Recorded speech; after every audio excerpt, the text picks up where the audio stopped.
It is that time of year that I start paying a little bit more attention to mental health right now.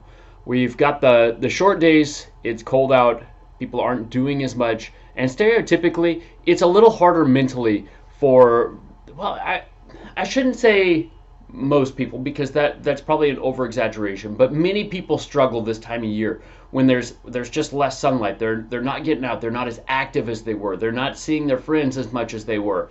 It's just that's just a part of it. And there are many things that are attributable to this. You know, the sun moves further to the south and we get less vitamin D, and vitamin D definitely plays a bigger role in this.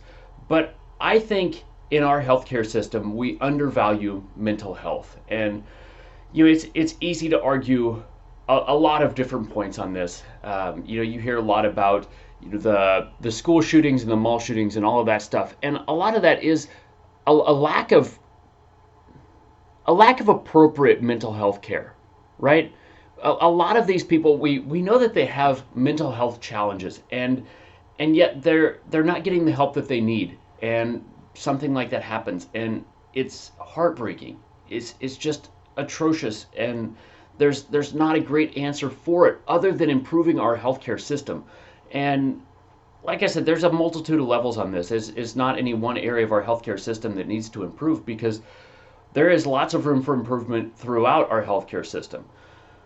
When we look at just stats of the pandemic here a couple of years ago, there was a 25% increase in anxiety and depression through the first year of the pandemic alone, and that doesn't include all the financial hardship and all the other things that came with the following years. So I don't know how much that has actually dropped off. The stats I haven't seen to this point. They may be available, but I have not seen them.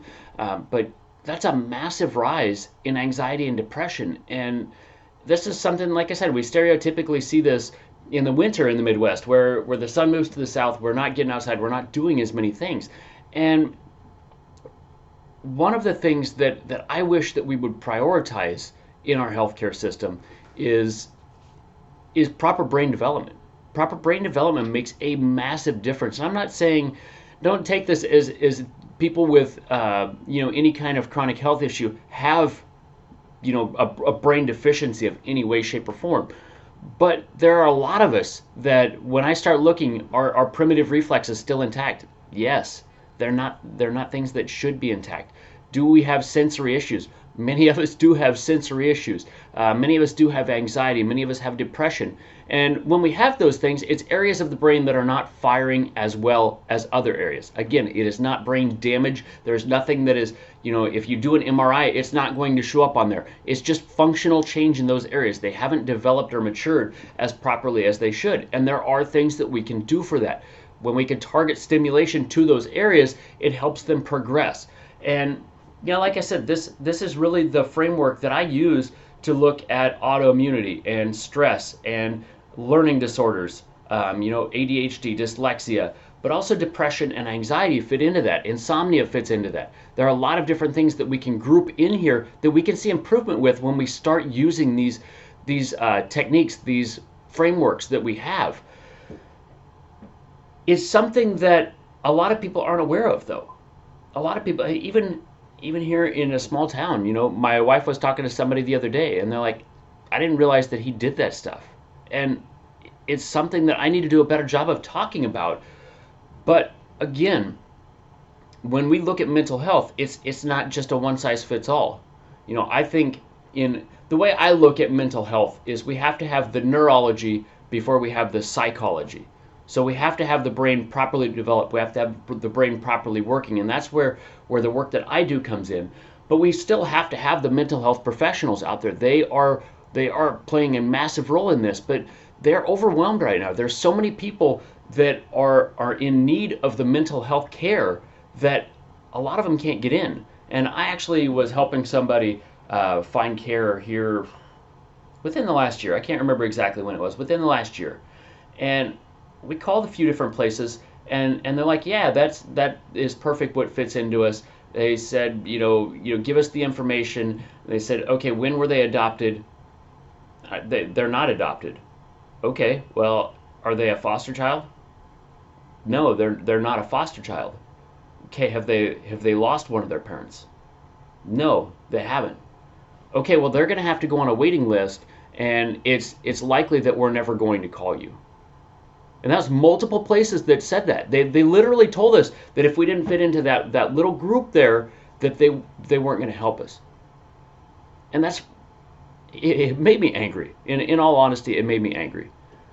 You have the ability to help somebody, and yet you're picking and choosing. Now, do those populations need help? Absolutely, they need as much or more help than anybody else. But when somebody needs help, right? And that's something that we've got to work to improve. And is that something that is easily improved? Not necessarily, because what that sounds like to me is that there's a shortage of practitioners, and if there's a shortage of practitioners, it makes it very difficult to pick and choose on that, right? You've got to either break down the number of people that you see and categorize them, or you run the risk of burning out. And that's something that we've talked about extensively on here. Burnout is not the answer to anything. So I understand the difficulties that go into this, but we've got to do a better job in our system of looking at this. And excuse me, like I said, that's where I need to do a better job of speaking out about the things that we can do in our office. Now, are there things that you can do at home? Absolutely. There are tons of studies that show going out, and especially exercising outside. Now, that doesn't really excite people when it's 0 degrees out, but just getting outside in the fresh air makes a huge difference.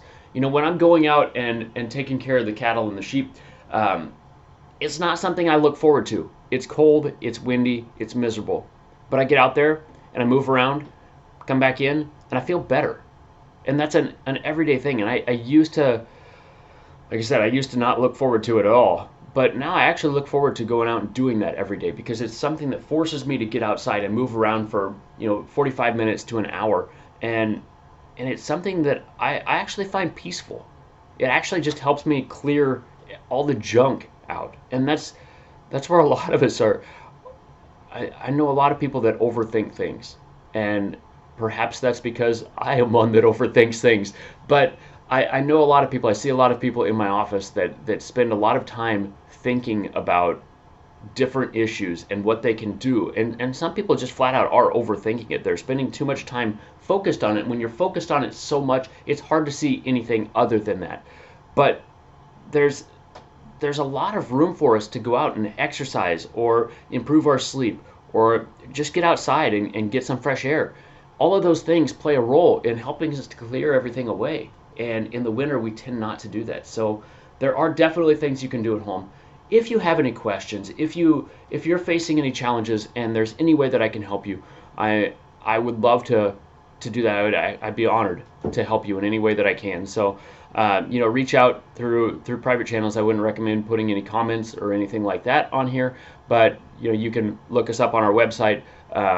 You can send me a message on Facebook, something that's going to be a little bit more private, because a lot of that stuff is stuff that doesn't need to be aired. So I love you guys. I appreciate your time and attention. I hope that you have a phenomenal January, and I will talk to you again soon.